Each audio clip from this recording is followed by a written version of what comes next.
सर्वप्रथम हम उपस्थित ऋत्विक देवतागण, इष्ट प्राण बंधुओं एवं माताओं को अपना सश्रद्ध जय गुरु निवेदन करता हूं।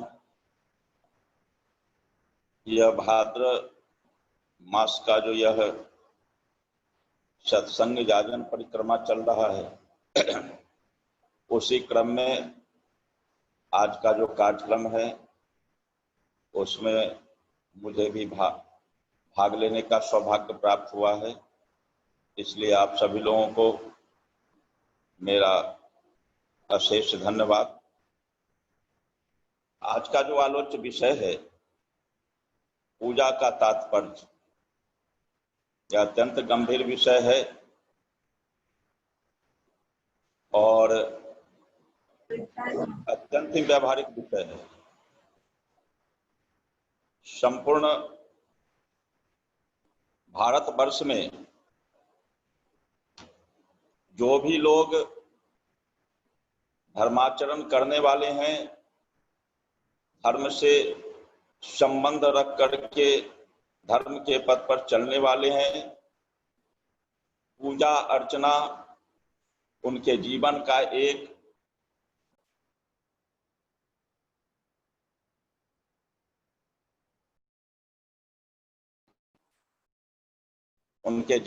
एक अभिन्न अंग पूजा अर्चना हो गया है। और इस पूजा अर्चना के बिना हमारा जीवन लगता है जो अधूरा है। दैनंदिन जीवन में अवश्य करणीय अंग जो है सो हमारे जीवन का यह बन गया है।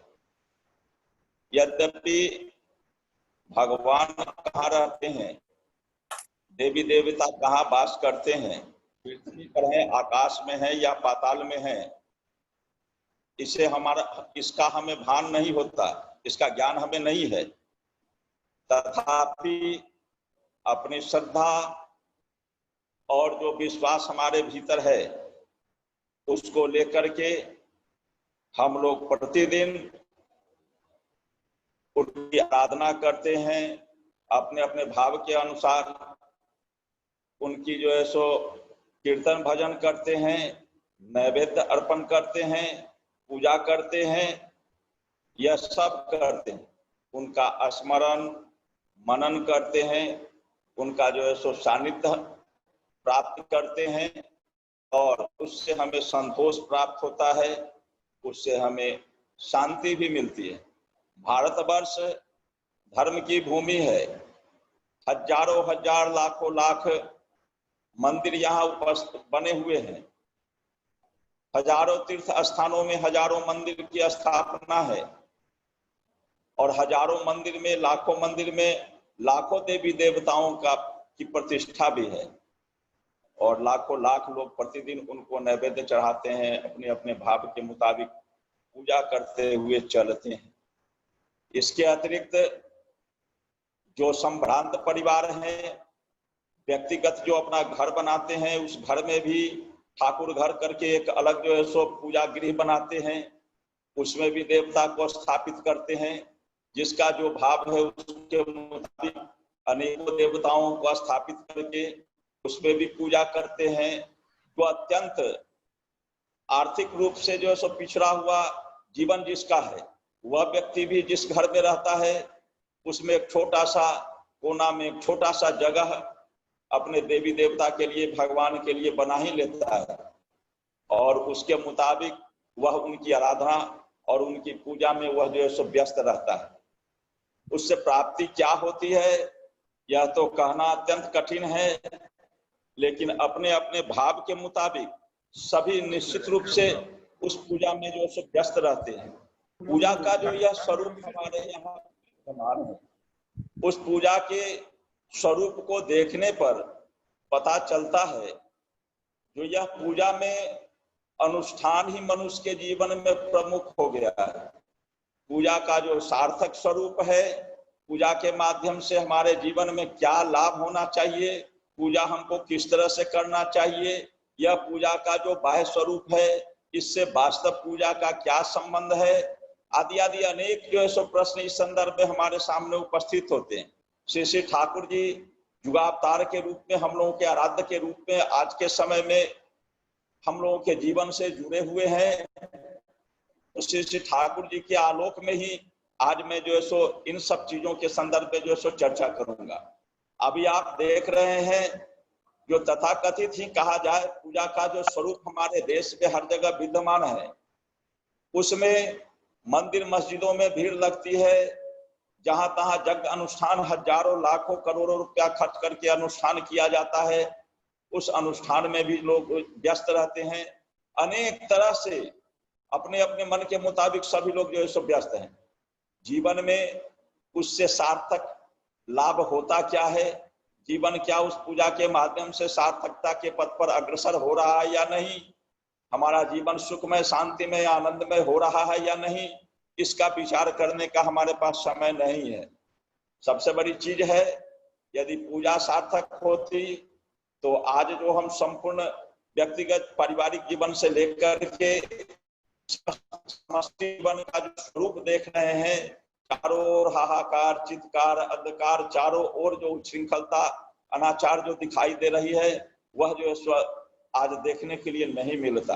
कहीं भी खोजने से एक व्यवस्थित शांतिपूर्ण परिवार निश्चिंत होकर के जहां चैन की सांस लोग ले रहे हो, ऐसा देखने से जो है सो खोजने से नहीं मिलता है।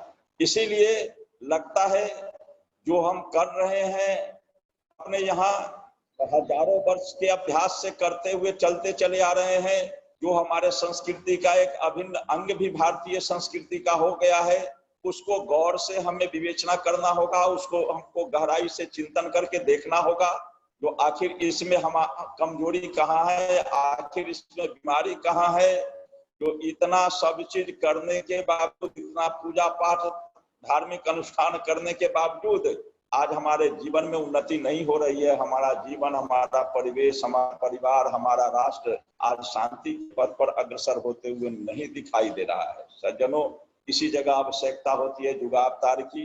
युगावतार भगवान अनुकूल चंद्र पूजा का सार्थक स्वरूप क्या है, इस पर अत्यंत ही विस्तारित रूप से जो है सो चर्चा उन्होंने की है। विभिन्न जगहों पर विभिन्न प्रश्नों के क्रम में विभिन्न तरह से लोगों के बीच जो है सो उन्होंने इस विषय को जो है सो हम लोगों के सामने जो है सो रखा है। श्री श्री ठाकुर जी अनुश्रुति में एक जगह जो है सो इसकी चर्चा करते हुए कहते हैं, पूजा अर्चा माने किंतु दैव गुण जा सेधे ने हुआ, हाथे कल में अभ्यास करे व्यक्तित्व तार रूप हुआ। श्री श्री ठाकुर जी ने स्पष्ट रूप से कह दिया इस वाणी में जो पूजा का वास्तव अर्थ क्या है। पूजा अर्चा माने किंतु दैव गुण जा सेधे में हुआ। पूजा अर्चा का अर्थ ही है जिस देवता की हम पूजा करते हैं उसको गुण, उसके गुण को अपने भीतर रूपायित करना, उसके गुण को अपने भीतर जो है सो स्थापित करना। हाथे कल में अभ्यास करे व्यक्तित्व तार रूप हुआ। हाथ कल में वास्तव रूप में उसका हम जो है सो अभ्यास के माध्यम से वास्तव रूप में उसका हम अपने व्यक्तित्व में उसको हम रूपायित कर सके, यही पूजा अर्चा का वास्तविक अर्थ है। यदि ऐसा हम नहीं करते हैं तो पूजा करने का कोई सार्थकता नहीं होती है। उस देवता, जिस देवता की हम पूजा करते हैं, उसका यदि वास्तव रूप में हम जो है सो गुण को अपने चरित्र में रूपायित नहीं करते हैं, अपने व्यक्तित्व में उसको प्रस्फुटित नहीं करते हैं, तो वह पूजा हमारा जो है सो सार्थक नहीं होता है, उससे हमारे जीवन में लाभ नहीं होता है। श्री ठाकुर जी पुनः दूसरी जगह कहते हैं, पूजा माने केवल फूल बिलपत्र हाथ में लेकर के देवता के ऊपर चढ़ाना ही नहीं है, आग्रह के साथ उनसे प्रेम करना, उनकी स्तुति करना, उनको संवर्धित करना, उनको उपचयी कर डालना सर्वतो भाव से अपने भीतर, यही पूजा का जो है सो सार्थक अर्थ है। यही पूजा जो है सो वास्तव पूजा जो है कहा जाता है। श्री ठाकुर जी और कहते हुए कहते हैं, चलनहारा चरण पूजा जानिस आदर्शे ते अटूट चलन वर्दना तोड़ताई मानिस। ठाकुर जी ने इसमें और स्पष्ट करके जो है सो रख दिया है, जो चरण पूजा या चरण पूजा का यथार्थ अर्थ है, चरण पर जो हम फूल चढ़ाते हैं, देवताओं के चरण पर जो हम सर टेकते हैं, से ठाकुर जी उस पूजा का वास्तविक अर्थ है चलन पूजा, अर्थात चलन रहित यदि चरण करते हैं तो वह चलन वह पूजा बंध्या अर्थात फल प्रसू नहीं होता है, फल विहीन होता है। जिस प्रकार बंध्या नारी संतान को जन्म नहीं दे सकती है, ठीक उसी तरह से चलनहारा जो चरण पूजा हम करते हैं उससे किसी भी अच्छाई का प्रसव नहीं होता, किसी भी अच्छाई की प्राप्ति हमारे जीवन में नहीं होती है, हमारा जीवन संवर्धित नहीं होता है। इसलिए आदर्श में चलन को ही अपने जीवन में वृद्धि का पथ समझना चाहिए, अर्थात आदर्श के साथ अच्युत निष्ठा से युक्त होकर के उनके पथ पर चलने से ही हमारे जीवन में वृद्धि का पथ उन्मुक्त होगा, हमारा जीवन सार्थकता के पथ पर जो है सो चल सकेगा। यदि ऐसा हम नहीं करते हैं तो वह पूजा खूब सार्थक नहीं होती है। बहुत सुंदर जो है सो एक कहानी जो है सो अपने यहाँ पुराण में एक कथा की चर्चा आई है, 2-3 मिनट में मैं जो है उस कहानी की मैं चर्चा कर दूं। जो भगवान शिव के जीवन से बहुत सुंदर उदाहरण इसका दिया गया है। उदाहरण दिया गया जो भगवान शिव के जीवन को यदि हम गौर करके देखते हैं तो शिव की यदि हम पूजा करते हैं तो बहुत बड़ी प्रेरणा उनके जीवन से मिलती है। भगवान शिव के जीवन में भगवान शिव है, भगवान शिव की पत्नी पार्वती है, भगवान शिव के गणेश और कार्तिकेय हैं। यह 4 व्यक्ति का उनका जो है सो परिवार है। यदि हम और गौर करके देखते हैं तो चारों की सवारी अलग अलग है। भगवान शिव की सवारी बसहा है, पार्वती की सवारी बाघ है, गणेश की सवारी चूहा है, कार्तिकेय की सवारी मोर है और भगवान शिव के गला में नाग लटका हुआ रहता है, सांप लटका रहता है, नाग सांप। तो आप जो है सो हम यदि और गहराई से थोड़ा यदि हम देखें, विवेचना करें तो पता लगता है कि प्रत्येक का भक्षक है। भगवान शिव के बसहा को खाने वाला उसका भक्षक पार्वती की सवारी बाघ वहां विद्यमान है। उसी जगह हम देखते हैं चूहा को खाने वाला उसका भक्षक नाग सांप जो है सो वह भगवान शिव के गला में जो है सो वह जो है सो लपटा हुआ है। और उसी जगह देखते हैं उस नाग को खाने वाला कार्तिकेय की सवारी मोर जो है वह उसका भोजन नाग सांप होता है। उस सांप को खाने वाला जो है सो मोर वही उसी परिवार में उपस्थित है। लेकिन इस तरह की परिस्थिति, विपरीत परिस्थिति होने पर भी हम लोगों ने कभी नहीं सुना जो मोर भगवान शिव के नाग को खा गया, या नाग जो है भगवान शिव के गले में जो सांप है वह जो है सो चूहा को खा गया, या पार्वती का जो बाघ है वह जो है सो शिव जी के बसा को खा गया। ऐसा कभी सुनने के लिए नहीं मिला है यह घटना। तो भगवान शिव की पूजा करने का, आराधना करने का क्या तात्पर्य है? जो भगवान शिव का जिस तरह से विपरीत परिस्थितियों को लेकर के, विपरीत ध्रुवों को एक साथ लेकर के सबों के बीच समन्वय स्थापित करते हुए भगवान शिव जिस तरह से संपूर्ण परिवार को लेकर के एक आदर्श परिवार के रूप में उन्होंने स्थापित किया है, यदि भगवान शिव की पूजा करके यदि उनके उस चारित्रिक गुण को यदि हम अपने जीवन में नहीं स्थापित करते हैं, हम अपने परिवार में, पारिवारिक जीवन में, सामाजिक जीवन में यदि सामंजस्य की स्थापना करके हम नहीं चलते हैं, भगवान शिव की पूजा भी करते हैं, आराधना भी करते हैं और परिवार में उसके विपरीत जो है सो कलह भी करते हैं, सभी परिवार के सदस्यों के बीच में 3-6 का संबंध स्थापित होता है, तो इससे जो है सो भगवान शिव की आराधना पूजा जो है बिल्कुल निरर्थक और बिल्कुल ही जो है सो किसी भी तरह से वह लाभ कर जो है सो नहीं होगा। इस उदाहरण के माध्यम से मैं यह कहना चाहता हूं, जो ठाकुर जी जो कहते हैं जो पूजा का मतलब है, ये पूजा का मतलब ही है जो चलन पूजा होना चाहिए, चरण पूजा नहीं होना चाहिए। चरण पूजा जो है वह बंध्या पूजा है। बंध्या पूजा अर्थात फल विहीन पूजा है। उससे हमारे जीवन में किसी तरह का उत्कर्ष नहीं होता है, हमारा जीवन सार्थकता के पथ पर अग्रसर जो है सो नहीं हो पाता है। इसलिए हमारे जीवन में चलन पूजा की जरूरत है, चरण पूजा की जरूरत नहीं है। और ठाकुर जी एक जगह जो है सो बहुत सुंदर द मैसेज में जो है सो एक वाणी की चर्चा करते हुए श्री ठाकुर जी उसमें पूजा के तात्पर्य को और स्पष्ट रूप से उन्होंने विस्तारित रूप से बताया है जो सार्थक पूजा क्या है। श्री श्री ठाकुर जी उस वाणी में कहते हैं दी मैसेज में, the last fragment of your worship is to seek and search the difficulties of your environment and to fulfil, verily I say unto you, until and unless you finish that, your with love and sympathy, your worship is deep, dull and dumb. Thakur ji इस पंक्ति में इस वाणी के अंतर्गत पूजा का स्वरूप और ही स्पष्ट रूप से उन्होंने जो है सो बतला दिया है। The last fragment of your worship is to seek and search the difficulties of your environment, अर्थात अपने परिवेश के दुख को, कठिनाई को खोज करके जो है सो पता करना और पता करके उसको फुलफिल करना, उस कठिनाइयों को जो है सो दूर करना।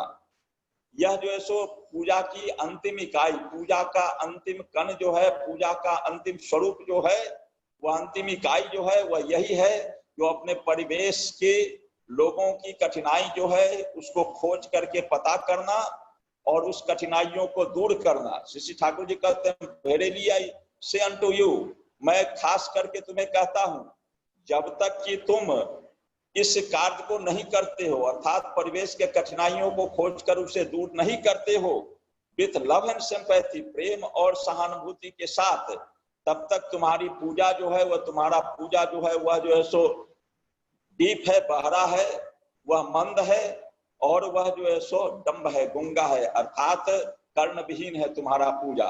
इस तरह से श्री ठाकुर जी पूजा का सार्थक स्वरूप क्या है, अत्यंत ही स्पष्ट रूप से हम लोगों के सामने इस बात को जो है सो श्री ठाकुर जी ने इन वाणी के माध्यम से जो है सो रख दिया है। जो पूजा का सार्थक स्वरूप वही है, जो हम अपने साथ साथ परिवेश की जो हमारी जो कठिनाई है, परिवेश में जो असुविधा है, उस असुविधा को हम छोड़ करके, उस असुविधा को खोज करके हम निकालें और उसको जो है सो उस कठिनाई को हम दूर करने के लिए प्रयत्न करें। उसको जब तक हम दूर नहीं करते पूरा पूरी, तब तक जो है सो ठाकुर जी कहते हैं लव एंड सिंपैथी के साथ, प्रेम और सहानुभूति के साथ, तब तक जो है सो ठाकुर जी कहते हैं तुम्हारी पूजा जो है वह बहरा है, मंद है और वह जो है सो गुंगा है, कर्णविहीन है तुम्हारी पूजा। बिल्कुल स्पष्ट है।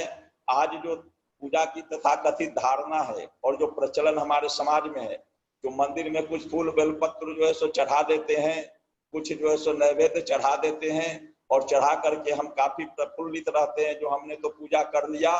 दिन भर के कार्य में हमको जो है सो उससे कोई मतलब नहीं है, हमारे जीवन के चलन से उस पूजा का कोई संबंध नहीं है, अपने मनमौजी चलन में जो है सो चलते हैं। श्री ठाकुर जी ने बहुत सुंदर आलोचना प्रसंग में एक जगह कहा, तार सेवा किंतु पारिपार्श्विक के बाद दिए न, उनकी सेवा जो है, उनकी पूजा जो है वह परिवेश को बात दे करके नहीं होगा, निजे इष्टनिष्ठ থেকে ও তাকে ইষ্টনিষ্ঠ করে তারও সেই সেবায় তিনি তুষ্ট হন, নচে তার পটে ফুল বেলপত্র যতই দেবে না কেন তাতে তার संतोष उत्पादन হবে না। শ্রী ঠাকুর जी कहते তার সেবা কিন্তু পারিপার্শ্বিক के बाद दिए नहीं, প্রত্যেকের বাঁচা বাধায় সহায় যা হয় তা করতে পারবে, নিজে ইষ্টনিষ্ঠ থেকে তাকে ইষ্টনিষ্ঠ করে তারও সেই সেবায় তিনি তুষ্ট হন, নচেত তার পটে ফুল বেলপত্র যতই দেবী না কেন ताते तार संतोष उत्पादन होवे ना। श्री ठाकुर जी कहते हैं उनकी सेवा, उनकी पूजा जो है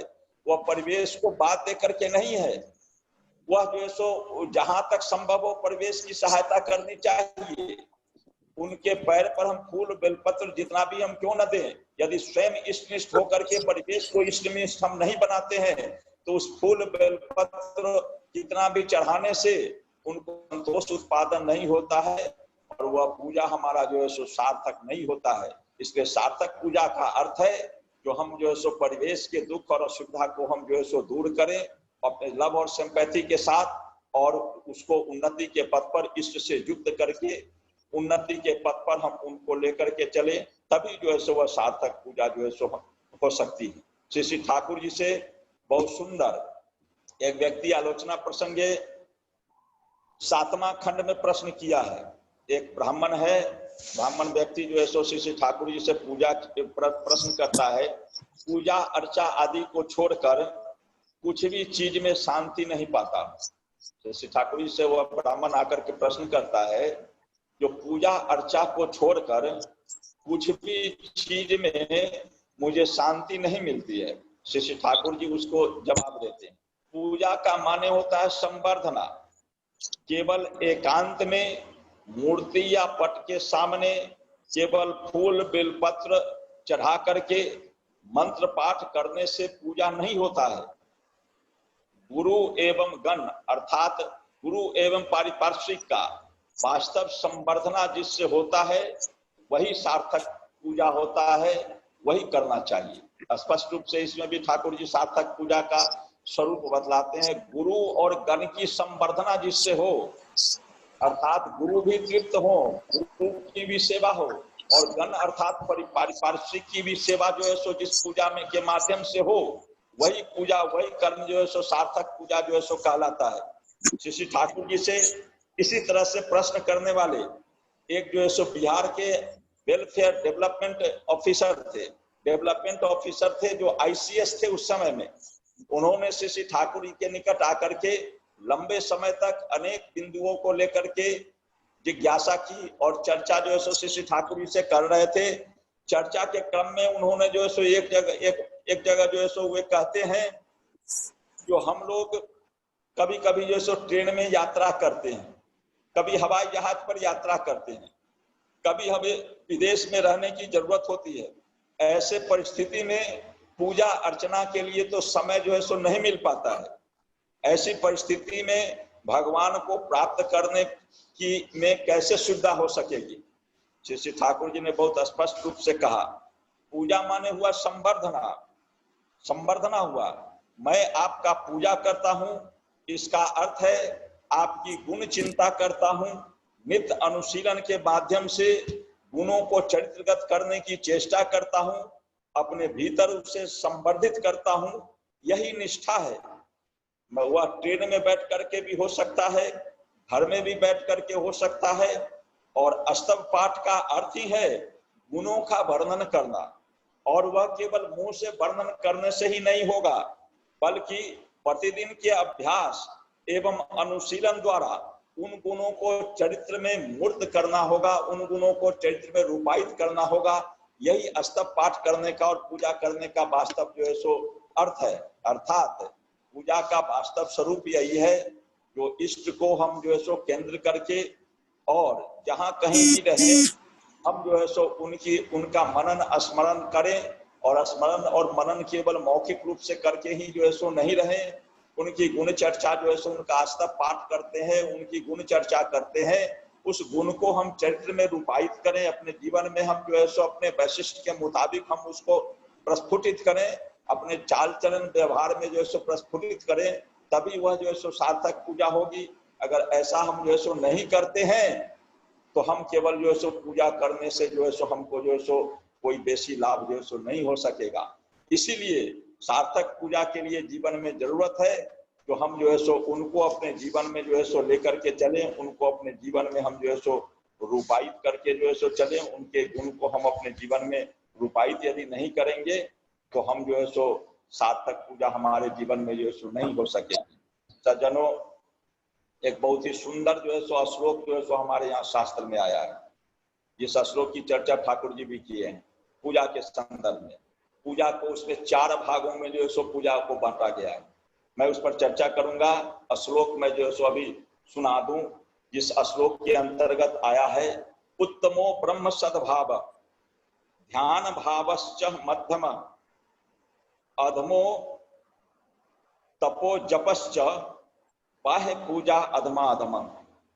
उसमें पूजा को 4 भागों में बांटा गया है शास्त्र के श्लोक के मुताबिक, जिसमें सबसे पहले कहा गया है जो सबसे उत्तम पूजा है ब्रह्म में सद्भाव रखना।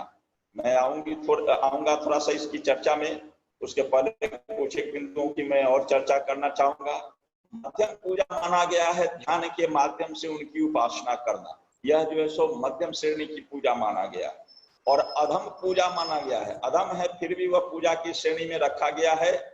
जप और तप को अधम श्रेणी में रखा गया है पूजा का। और चौथा है जो अधमों में भी अधम पूजा है, वह है बाह्य पूजा। मैं इस श्लोक की चर्चा इसलिए अभी किया, जो अभी जो पूजा का पद्धति प्रचलित है हमारे समाज में चारों ओर, उसमें बाह्य पूजा जो है तो सबसे ज्यादा प्रचलित है। इस बाह्य पूजा का सबसे बड़ी बीमारी क्या है, तो इसमें सकाम भक्ति की बहुत बड़ा जो है सो, सकाम पूजा का बहुत बड़ा जो है सो आश्रय है। यह सकाम पूजा का यह बहुत बड़ा केंद्र है। सकाम पूजा का बहुत बड़ा जो है सो अभिप्राय इसमें जो है सो सुप्त रहता है। इसलिए इस पूजा का जो सो प्रचलन आज के समाज में बहुत जो है सो ज्यादा जो है सो प्रचलित है। श्री ठाकुर जी आपको चालार साथी में 2 जगह जो है सो पूजा की चर्चा की है। पूजा की वाणी की जो पर जो है सो 2 वाणी में विस्तारित रूप से उन्होंने जो है सो चर्चा किया है। एक जगह जो है सो चालार साथी में श्री ठाकुर जी कहते हैं, तुम लाख पूजा करो, लाख जप करो, लाख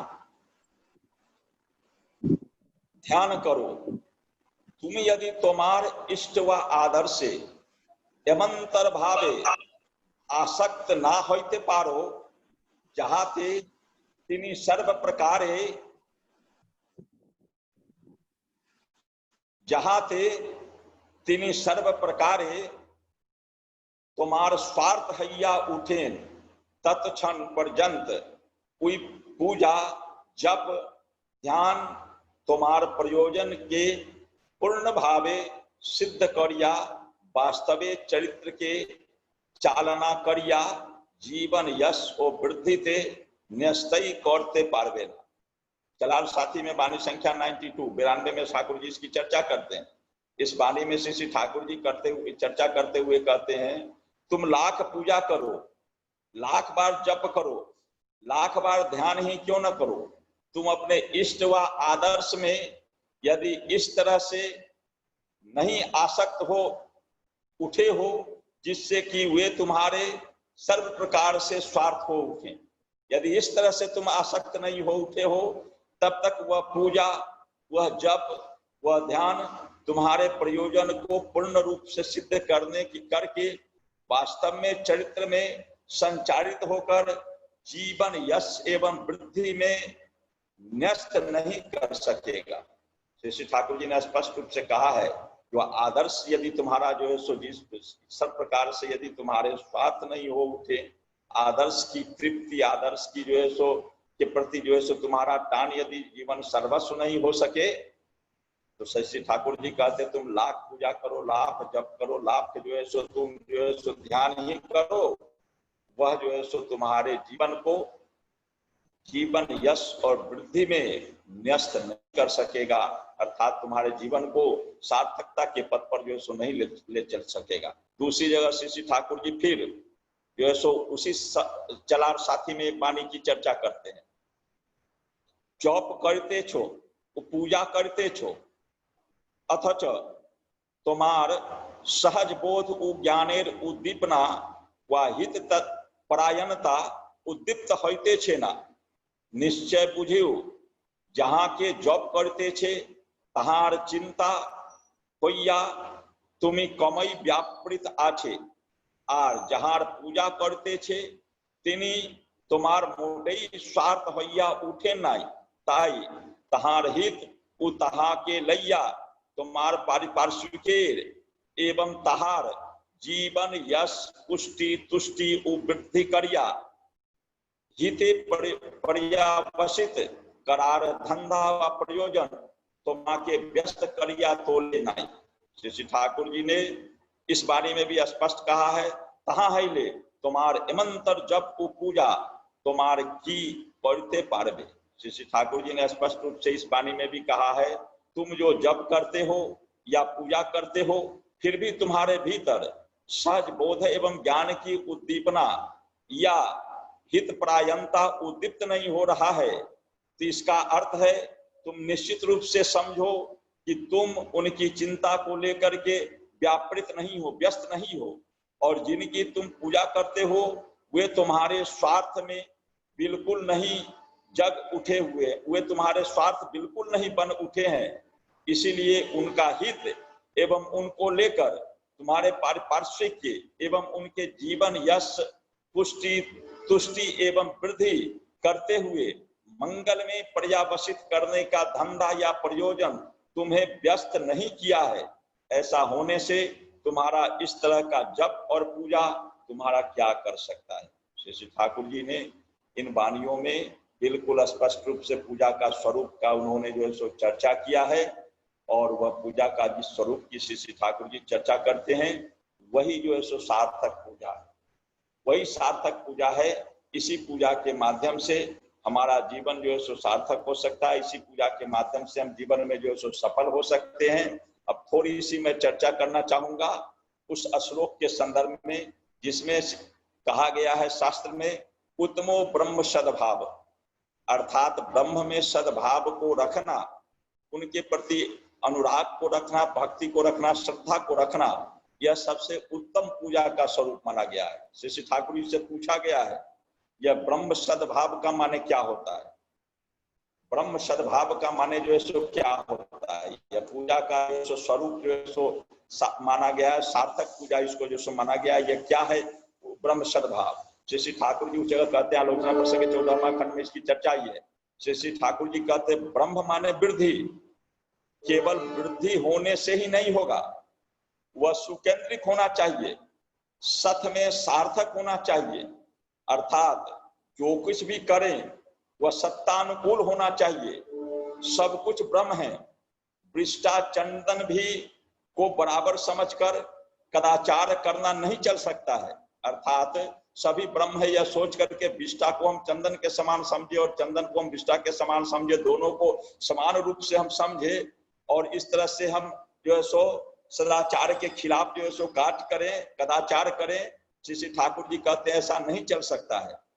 सत्ता परिपंथी जो भाव है वह सद्भाव नहीं हो सकता है, तब सत्ता परिपंथी जो है वह सद्भाव नहीं हो सकता है।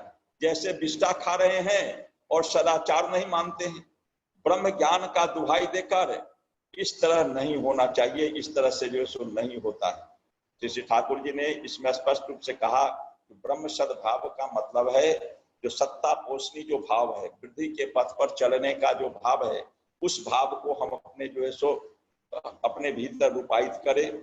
यह अस्तित्व जिससे कि विराट हो उठे, उसके प्रति जो प्राण ढाला टान है, उसके प्रति जो प्राणपन से जो टान है, जो मनुष्य के शत विप्लव से, विध्वस्ती से के माध्यम से एक प्रकार से एकांत तृप्ति एवं अनुसरण सृष्टि करके चलने के आनंद से चलाता है, वही भाव होता है उत्तम। अर्थात ब्रह्म का कहते जिन्हीं सब जहां की छूते बुद्धि प्राप्त हुई से एकदम के नमस्कार करो, से वृद्धि प्राप्त होकर के जो अपने स्वरूप में दैदीप्यमान है उस ब्रह्म को हम जो है सो नमस्कार करते हैं। अर्थात ब्रह्म का माने ही हुआ, हम लोग जो है सो सप्तार्जी में कहते हैं नोपास्मन्नत ब्रह्मणो ब्रह्म एकमेवा द्वितीयम्, ब्रह्म के भिन्न कोई उपास्य नहीं है, ब्रह्म एक और अद्वितीय है। और उस ब्रह्म को हम तब तक, वह एक और अद्वितीय जो ब्रह्म है, घट घट व्यापी जो ब्रह्म है, उनको हम तब तक नहीं समझ सकते हैं जब तक कि उनका मूर्त स्वरूप हमारे सामने उपनीत नहीं होता है। इसलिए ब्रह्म सद्भाव का मतलब है सबसे उत्तम पूजा वही है जो ब्रह्म का जो मूर्त स्वरूप है, जीवंत स्वरूप जो जुगावतार होते हैं, वह निराकार ईश्वर और उस ब्रह्म के जो मूर्त स्वरूप जुगावतार होते हैं, एक और अद्वितीय ईश्वर के जो मूर्त स्वरूप होते हैं जुगावतार, उनके से युक्त होकर के, उनके प्रति निष्ठा रख करके, उनके नीति के मुताबिक जीवन को परिचालित करना, उनको परिपोषण करना, उनका परिवर्धन करना, उनको परितृप्त करना, परिरक्षण करना, यही हमारे जीवन के पूजा का मूल लक्ष्य है, यही हमारे जीवन का सार्थक पूजा है। इसीलिए कहा गया है उत्तमो ब्रह्म सद्भाव। उसके बाद कहा गया है ध्यान भावश्च मध्यम, ध्यान भाव जो है वह जो है सो उसको जो है सो मध्यम भाव जो है सो कहा गया है। मध्यम भाव का मतलब हुआ इसलिए कि हमको जो है सो वाक् और काय मनोभाव से वस्तु किंबा विषय के इष्टोच्छल नियंत्रण सार मर्म ध्यान। श्री ठाकुर जी इस वाणी में कहते हैं जो ध्यान क्या है, इस ध्यान के संबंध में अनेक बातों को हम लोग जो है सो अनेक तरह से जो है सो हम लोग जो है सो समझते हैं। इस ध्यान क्या है इसको हम लोग जो है सो बहुत विस्तारित रूप से जानते हैं। एक वाणी की मैं चर्चा करूंगा जो ध्यान भाव को मध्यम क्यों कहा गया है। ध्यान भाव को मध्यम पूजा इसलिए कहा गया है, श्री ठाकुर जी उस वाणी में कहते हैं वाक और काय मने वस्तु किंबा विषयेर इष्टो उच्छल नियंत्रण सार मर्म ध्यानेर। ध्यान का सार मर्म क्या है, जो श्री श्री ठाकुर जी इस वाणी में जो है सो कहते हैं, ध्यान का सार मर्म यही है जो हम जो है सो वाक्य और काय मनो शरीर से, वाक्य से, वाणी से, मनसा वाचा कर्मणा वस्तु किंबा विषय को इष्टो उच्छल नियंत्रण करना, इष्टानुग नियंत्रण करते हुए चलना, यही ध्यान का सार मर्म है। अर्थात जो हम जो है सो चिंतन करते हैं, जो हम जो है सो चिंतन में हमारे भीतर जो नियंत्रण का भाव हमारे जीवन में आता है, उसको कार्य रूप में प्रस्फुटित करके चलना, यही जो है सो ध्यान जो है सो सार मर्म है। इसलिए इसको मध्यम कहा गया है। श्री ठाकुर जी एक और वाणी में कहते हैं, अमार कथा कुली यदि तुम्हार शुधु कथा व चिंतारई खोराक मात्र होए थाके करार व आचरणेर भीतर दिए सबगुली के यदि वास्तवेई फूटिए तुलते ना पारो तबे जे तुम्हार पौवा जे तुम्हार तमसा छन्न रह जावे ता किंतु अति निश्चय। श्री ठाकुर जी कहते हैं, मेरी बातें यदि केवल तुम्हारे चिंता का ही खुराक बन करके वह जो है सो रह जाए, तुम्हारी आचरण में वह जो है सो यदि रूपायित नहीं हो सके, वास्तव रूप में तुम्हारे कर्म में, चलन में वह प्रस्फुटित नहीं हो सके, उसको नहीं प्रस्फुटित कर सको, तो तुम्हारा जो प्राप्ति है वह तमसाच्छन्न होगा, यह अति निश्चय है। इसलिए ध्यान भाव के माध्यम से, ध्यान के माध्यम से इष्ट का जो हम ध्यान करते हैं, उनके चरण चरित्र का जो हम ध्यान करते हैं, उनका जो है सो जो ज्ञान में है, चिर चेतन है, उनका जो यदि हम ध्यान करते हैं, तो ध्यान के माध्यम से जो भाव हमारे भीतर प्रस्फुटित होता है, उसको यदि हम चलन चरित्र में रूपायित नहीं करते हैं, अनेक लोगों को देखिएगा जो खूब ध्यानी है, खूब देर बैठ करके ध्यान करते हैं, लेकिन उनके चलन चरित्र में वास्तव रूप में वह रूपायित नहीं होता है। जिसका ध्यान करते हैं उसका गुण, जो प्रेरणा आती है, उसको रूपायित नहीं करते हैं। परिणाम स्वरूप क्या होता है, जो उनका ध्यान जो है सो खूब सार्थक नहीं हो पाता है, उससे उनके जीवन में जीवन जो है सो तमसाच्छन्न ही रह जाता है। इसलिए इस पूजा को जो है सो मध्यम भाव की पूजा जो है सो, इसको जो है सो कहा गया है। और तीसरा जो है, वह तीसरा भाव जो है, उसको जो है सो हमारे यहाँ जो है सो उसको कहा गया है अधमाधम जप तपो जपश्च। वह अधम पूजा है। कौन पूजा? तप और जप और तप। जप तो हम समझते हैं मनसा जो है सो, नाम का जो है सो मनसा भाव से जो है सो उसका जो है सो चिंतन करना, मनसा भाव से उसका जो है सो चिंतन करना, यही जो है सो जप है, जप का अर्थ है। तो जप भाव जो है, वह जप को जो है सो श्री ठाकुर जी का शास्त्र श्लोक में कहा गया है, जो जप जो और तप जो है, वह जो है सो अधम पूजा है। अर्थात जो इसको हम जपते हैं, जिसका हम जो है सो जिसके लिए हम कष्ट साध्य करते हैं, तप करते हैं, जिस कारण से वह तप यदि हम जो है सो और जप को यदि हम चरित्रगत नहीं करते हैं, उसका वास्तविक रूप नहीं दे पाते हैं, तो वह अधम पूजा होता है। उससे हमारे जीवन में उन्नति उससे भी जो है सो नहीं होती है। और बाह्य पूजा को सबसे ज्यादा जो है सो निम्न श्रेणी की पूजा जो है सो माना गया है। बाह्य पूजा को अधमाधम जो है सो कहा गया है। अर्थात अधमों में भी जो है सो वह बाह्य पूजा जो है, वह जो है सो अधम माना गया है। क्यों बाह्य पूजा जो है सो अधमाधम कहा गया है? तो बाह्य पूजा के अंतर्गत जो पूजा हम जो है सो करते हैं, उस पूजा के माध्यम से हमारे जीवन में कोई उन्नति नहीं होती है। हम स्वार्थ को लेकर के वास्तव रूप में हम जो है सो उस बाह्य पूजा को हम जो है सो जीवन में जो है सो लेकर के जो है सो चलते हैं। उसका परिणाम क्या होता है? जो हमारे जीवन में उससे विशेष रूप से कुछ लाभ जो है सो नहीं हो पाता है, विशेष रूप से कुछ लाभ जो है सो नहीं हो पाता है बाह्य पूजा से। इसलिए बाह्य पूजा जो आज जो प्रचलित है हमारे समाज में, विस्तारित रूप से बाह्य पूजा जो है सो हमारे समाज में प्रचलित है, उस बाह्य पूजा के फलस्वरूप हमारा जीवन जहां का तहां खड़ा रह जाता है। अनेक मनोकामनाओं को लेकर के पैशनेट डिवोशन प्राय बाह्य पूजा के माध्यम से करते हैं। फूल बेलपत्र आदि आदि अनेक चीजों को हम जो है सो इष्ट को के ऊपर जो है सो अर्पित करते हैं, लेकिन सबके भीतर वास्तविक जो है वह हमारा जो है सो लक्ष्य रहता है, अपनी स्वार्थ की तृप्ति, अपनी स्वार्थ की जो है सो पूजा। इसलिए बाह्य पूजा को अधम पूजा कहा गया, क्योंकि इस बाह्य अनुष्ठानिक आडंबर के माध्यम से हमारा अंतर्लोक आलोकित नहीं हो पाता है, वृद्धि प्राप्त परायण चलन से उद्बुद्ध नहीं हो पाता है। इसलिए श्री ठाकुर जी एक जगह एक वाणी में कहते हैं, पथ खोजे तुई काल हेराली, अनुष्ठान मेहराए, अनुष्ठान बसलो पे पौआ होलो गुल्लाए। अर्थात रास्ता खोजने में तुमने सारे समय को नष्ट कर लिया। पथ खोजे तुई काल हराली, अनुष्ठान मेहराए, और क्या किया तुम विभिन्न अनुष्ठानों में अपने जीवन को मट करके जो है सो रख लिया। परिणाम क्या हुआ? अनुष्ठान मेहराए, अनुष्ठान ही बसलो पे, अनुष्ठान ही तुमको पकड़ लिया, पौआ होलो गुल्लाए। प्राप्ति क्या हुई? प्राप्ति हमारे जीवन में जो है सो शून्य हुई, प्राप्ति जो है सो कुछ भी नहीं हुई।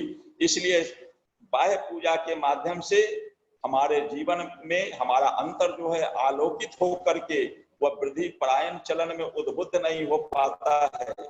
फिर भी श्री ठाकुर जी कहते हैं, फिर भी शास्त्र में इसे पूजा माना गया है, शास्त्र में इसे पूजा माना गया है। ठाकुर जी कहते हैं जो धर्म का भान भी करना अच्छा है। शास्त्र में इस अधमाधम है यह पूजा, फिर भी इसको डिवोशन, जैसे कि ठाकुर जी कहते हैं passion pervading devotion, passion compromising, और पैशनेट डिवोशन को भी भक्ति की श्रेणी में श्री ठाकुर जी रखते हैं। क्यों रखते हैं भक्ति की श्रेणी में? जो कुछ नहीं करने से बेहतर है जो कम से कम पैशनेट भाव को लेकर के भी तो मनुष्य कुछ करता है। Something is better than nothing, कुछ नहीं करने से तो कुछ करना जो है सो ज्यादा अच्छा है। उसी चीज को श्री ठाकुर जी बाह्य पूजा के संबंध में इस जगह जो है सो कहते हैं, जो हमारे शास्त्र में बाह्य पूजा को अधम माना गया है, अधमों में भी अधम माना गया है। फिर भी ठाकुर जी कहते हैं धर्म का भान करना भी अच्छा होता है। धर्म का भान करते करते भी तो मनुष्य के भीतर सच्चिदानंद जो है सो जागृत हो सकता है, और उससे स्वपरिवेश सार्थकता के पथ पर उसे जो है सो ले जा सकता है। इसलिए बाह्य पूजा का भी एक मूल्य है, बाह्य पूजा भी हमारे जीवन का एक जो है सो अंग है।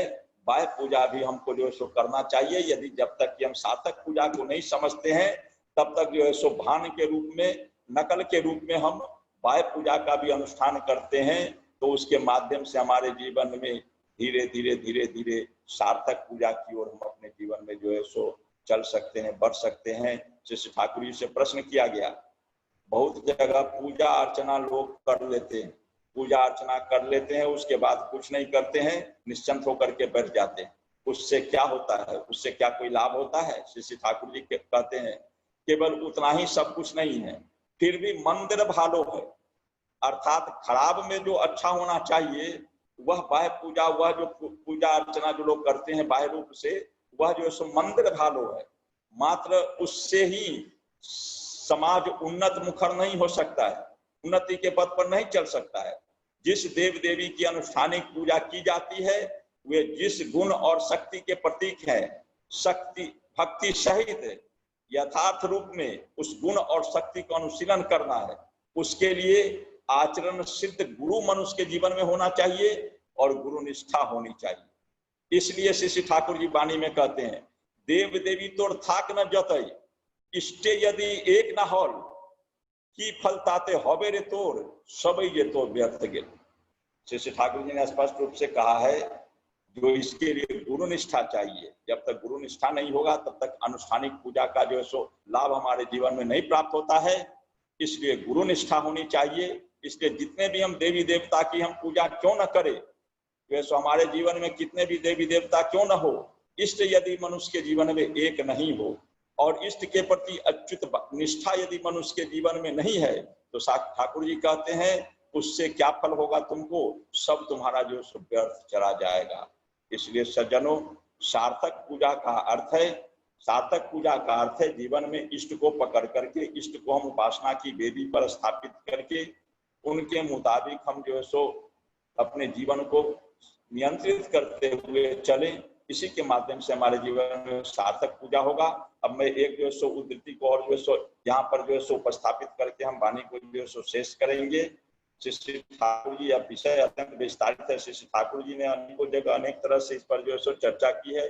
सर्वदेव मयो गुरु, सदगुरु के माध्यम से श्री ठाकुर जी कहते हैं सर्वदेव मयो गुरु। यह सर्वदेव मयो गुरु जो है सो एकमात्र पुरुषोत्तम गुरु सदगुरु के लिए ही लागू होता है। वही सारे देवताओं का वह जो है सो सम्मिलित स्वरूप उन्हीं के जीवन में होते, उन्हीं के जीवन में जो सो सारे देवताओं का सम्मिलित स्वरूप, सारे देवताओं का एक जगह जो है सो एकाकार स्वरूप उनके जीवन में जो है सो देखने के लिए जो है सो मिलता है। इसलिए पुरुषोत्तम ही सभी देवताओं का स्वरूप जो है सो होते हैं, एक जगह स्थापित स्वरूप होते हैं।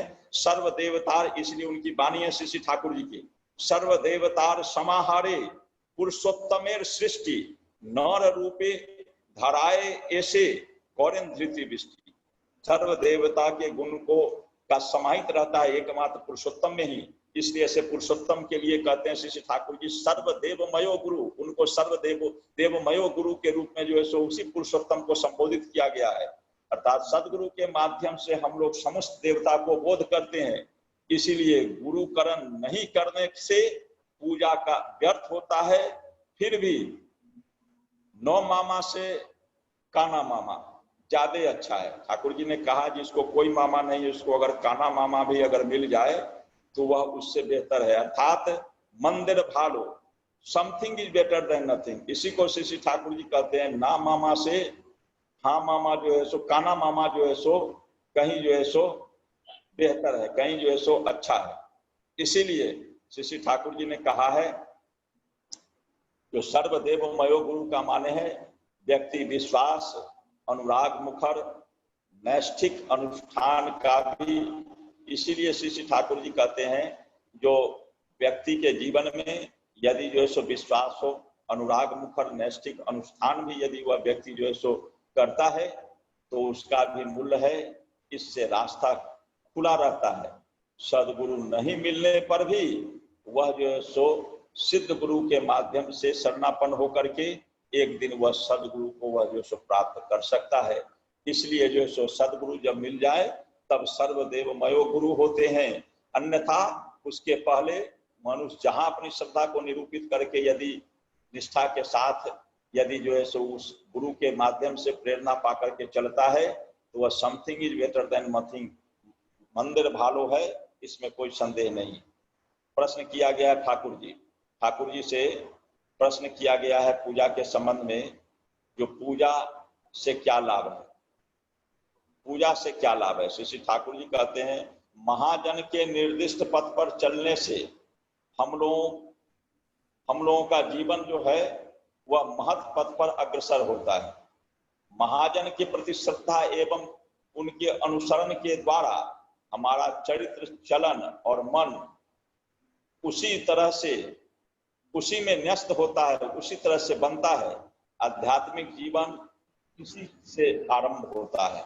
इसलिए सज्जनों, श्री ठाकुर जी जितनी बातों की चर्चा की है पूजा के संबंध में, उस संदर्भ में जो है सो अनेक बातों की चर्चा श्री ठाकुर जी ने कर दी है, विस्तारित चर्चा श्री ठाकुर जी ने कर दी है। बहुत कुछ को मैं जो है सो रखने की भी चेष्टा किया हूँ। अंत में केष्टोदा का एक प्रश्न है, चारगति प्रश्न उन्होंने किया है श्री ठाकुर जी से पूजा के संबंध में। ठाकुर जी उस संबंध में कहते हैं, केष्टोदा प्रश्न करते हैं पूजा पद्धति किस तरह की, जिस तरह की है अभी वर्तमान समय में, धूप दीप पदार्घ नैवेद्य चढ़ाना, प्रणाम करना, यही पूजा की पद्धति आज प्रचलित है। यह किंतु संतोषजनक जो है सो नहीं लगता है। श्री ठाकुर जी उसका जवाब देते हुए कहते हैं उन सबको अच्छी तरह से देखना होगा। इस तरह की पूजा अर्चना की भी आवश्यकता है। इसके माध्यम से जन साधारण की निष्ठा कायम रहती है। पूजा के जो फूल अपने माथा पर बांधता है उसका अर्थ है वे मुझ में जीवंत हो उठे, इसी कल्पना के अनुसार वह किया जाता है। इसलिए उसकी भी मूल्य है, उसकी भी जो है सार्थकता है। तो इसलिए हम यही कहना चाहेंगे जो सार्थक पूजा क्या है। सार्थक पूजा है जीवन में सदगुरु को, पुरुषोत्तम को केंद्र करके उनके मुताबिक जीवन को परिचालित करना, यही सार्थक पूजा है। पूजा की वेदी पर, उपासना की वेदी पर एकमात्र पुरुषोत्तम को ही स्थापित करना चाहिए। एक निष्ठ भक्ति के साथ उनकी ही आराधना, उनकी ही जो है सो पूजा, उनकी भक्ति, उनकी ही साधना करनी चाहिए, उनकी ही जो है सो तपस्या करनी चाहिए। आराधना और साधना ये सब उन्हीं की जो है सो होनी चाहिए। प्रार्थना हम उन्हीं की करेंगे, अर्थात जो हम प्रार्थना में बोलते हैं, पूजा के समय जो स्तव पाठ करते हैं उनका, उसके माध्यम से जो गुणगान करते हैं, उसके अपने चलन चरित्र में उस गुणगान को जो हम रूपायित करें। श्री ठाकुर जी से पूछा एक जगह, जो हम प्रतिदिन प्रार्थना करते हैं लेकिन उसमें इतने शब्दों का जो है सो प्रयोग किया गया है जिसका जो है सो अर्थ जो है सो सही ढंग से नहीं समझ कर पाते हैं। तो श्री ठाकुर जी ने कहा, जो आवृत्ति सर्वशास्त्राणाम बोधा अपि गरीयसी, अर्थात आवृत्ति करते करते, आवृत्ति के माध्यम से हमारे जीवन में वह बोध जो है, वह शब्दों का बोध जो है, वह जो है स्वतः प्रस्फुटित होता है। इसलिए आवृत्ति जरूर करनी चाहिए। तो जो हम पूजा के समय स्तव पाठ करते हैं, वह स्तव पाठ जरूर करनी चाहिए। बार बार उसकी आवृत्ति करने से वह हमारे जीवन में प्रस्फुटित हो जाता है। इसलिए चलनहारा चरण पूजा बंध्या पूजा ताई मानिस, में फिर इसको आवृत्ति करता हूँ। चलनहारा चरण पूजा बंध्या पूजा सही मानिस, आदर्शे ते अटूट चलन वर्धना तोड़ ताई मानिस। वर्धना वही है हमारे जीवन में, जो आदर्श के प्रति अटूट चलन को लेकर के हम जो चले, और पूजा के अंतर्गत हमारा परिवेश भी उसमें समाहित है, सौ पारिपार्श्विक। इसलिए श्री ठाकुर जी कहते हैं, last fragment of your worship is to seek and search the difficulty of your environment and to fulfil, verily I say unto you, until and unless you finish that, your with love and sympathy your worship is deep, dull and dumb। इसलिए हमारी पूजा गूंगा बहरा और जो सो धुंधला नहीं हो जाए, बल्कि वह तेजोदीप्त हो, वह हमारे भीतर जो है सो प्राण का संचार करे, जीवन का संचार करे, सौ पारिपार्श्विक जीवन वृद्धि के पथ का जो है सो वह सहयोगी हो सके। इसलिए ब्रह्म सद्भाव जो है वो उत्तम कहा गया है। ब्रह्म के जो मूल स्वरूप जो अवतार हैं उनको जीवन में स्वीकार करके और उनमें अपनी जो है स्वभाव भक्ति है, कृष्ण भक्ति को उनमें निरूपित करते हुए उनकी पूजा आराधना करते हुए जीवन में चलना, यही हमारे जीवन की सार्थकता है। इन शब्दों के साथ मैं परमपिता के रातुल चरणों में सबों की मंगल कामना करते हुए वाणी को विराम देता हूँ। काफी दीर्घ समय में आप लोगों का ले लिया हूँ, इसके लिए मैं क्षमा प्रार्थी हूँ। परमपिता के रातुल चरणों में सबों का मंगल हो। जय